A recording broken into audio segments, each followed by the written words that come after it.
Ciao a tutti e bentornati nel mio canale. All'inizio di ogni anno facciamo propositi e promesse perché è come se avessimo l'opportunità di ricominciare tutto da capo. Perciò facciamo tutto il possibile perché l'anno nuovo cominci alla grande, ma soprattutto facciamo il possibile per mantenere le promesse che abbiamo fatto a noi stessi e magari agli altri. È proprio in questo spirito di motivazione e cambiamento per il meglio che voglio parlarvi di come mantenersi motivati quando si studia una lingua. Che sia l'italiano, il tedesco, l'arabo, il cinese, non importa. Oggi vi darò dei consigli che secondo me sono efficaci. Ho avuto modo di metterli in pratica e testarli durante i miei anni di studio, perciò ho pensato che potessero essere utili anche a voi. Prima di tutto devo fare una premessa. Imparate una lingua che genuinamente vi piace. La passione è la chiave di tutto. Non voglio sottolineare l'ovvio, ma prima si capisce questa cosa e prima si otterranno dei risultati. Se l'italiano non vi piace o la lingua che state imparando non vi piace e la state imparando come hobby nel vostro tempo libero, vi consiglio di lasciar perdere o provare a fare altro. Perché se queste sono le premesse sarà difficile vedere dei risultati soddisfacenti. Il discorso cambia se la lingua che state imparando non vi piace, ma dovete impararla per vivere in un paese, per lavorare, per studiare, eccetera. In questo caso avete comunque davanti a voi un obiettivo da raggiungere, che sia un esame, che sia ordinare un'insalata, scrivere un'email di lavoro, eccetera. Quindi sarà più semplice trovare la motivazione, anche se minima, per farlo. Detto questo, possiamo iniziare. Ho per voi 5 consigli. Anche se qualcosa ci appassiona, è inevitabile che ci siano dei momenti in cui ci sentiamo demotivati. In questo caso consiglio sempre di fare una pausa dallo studio.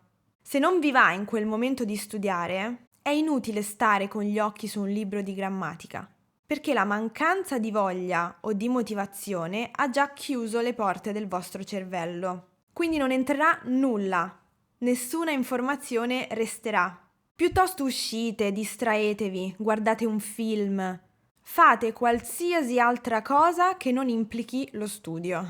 La vostra pausa può durare 10 minuti come una settimana, non importa. Quando ritroverete la voglia vi sarà chiaro. Un'ultima cosa, non prendete questa pausa come una sconfitta, perché non lo è.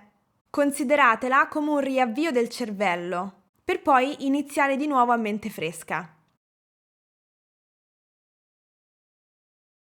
Poi il mio secondo consiglio è quello di studiare un argomento alla volta.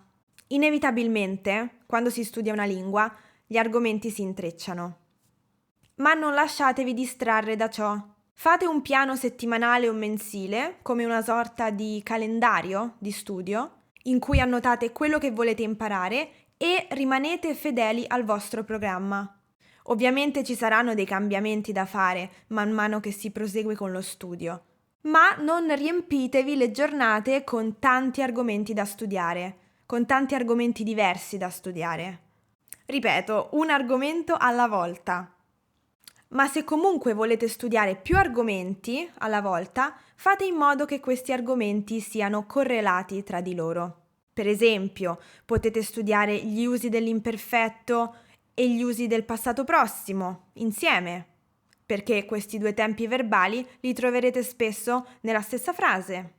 Oppure potete studiare i pronomi oggetto indiretto con l'imperativo e vedere come combinare questi due argomenti insieme. Però, per esempio, vi sconsiglio di studiare insieme due argomenti troppo diversi tra di loro, ovviamente sempre parlando della grammatica, come il periodo ipotetico e il superlativo degli aggettivi qualificativi.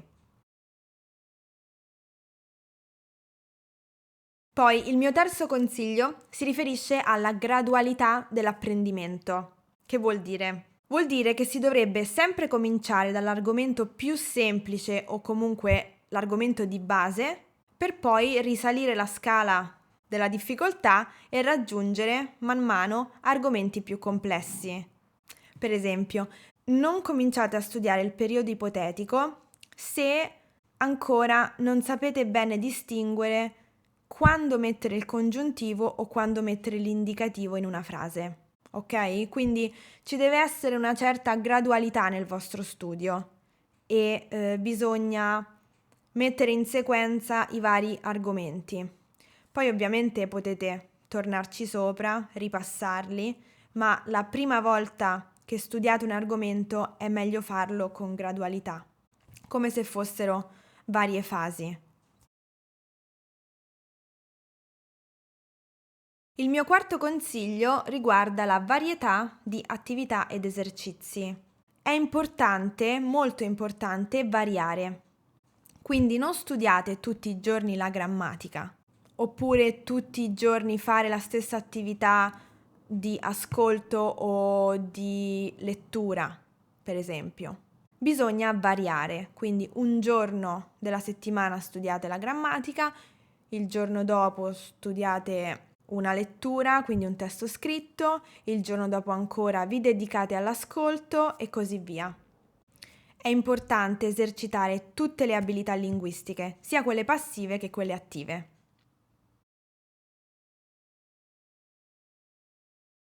Poi, il mio quinto ed ultimo consiglio per oggi è quello di fare degli esercizi di comprensione orale, cioè quello che in inglese chiamiamo il listening, solo per il piacere di farlo.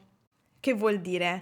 Vuol dire che ogni tanto dovete dedicare un giorno a fare degli ascolti o a guardare dei film senza pensare ad un obiettivo concreto, cioè quindi non per rispondere a delle domande o per completare degli esercizi, ma solamente per abituare il vostro orecchio ai suoni della lingua che state studiando. Potrebbe essere ai suoni dell'italiano o di qualsiasi altra lingua.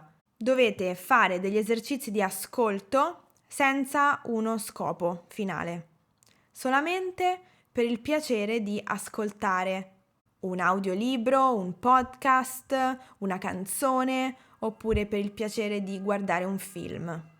Questi sono i miei 5 consigli per rimanere motivati e non perdere la speranza quando si impara una lingua straniera. Spero che siano utili e soprattutto fatemi sapere come va se decidete di implementare questi consigli nel vostro programma di studio.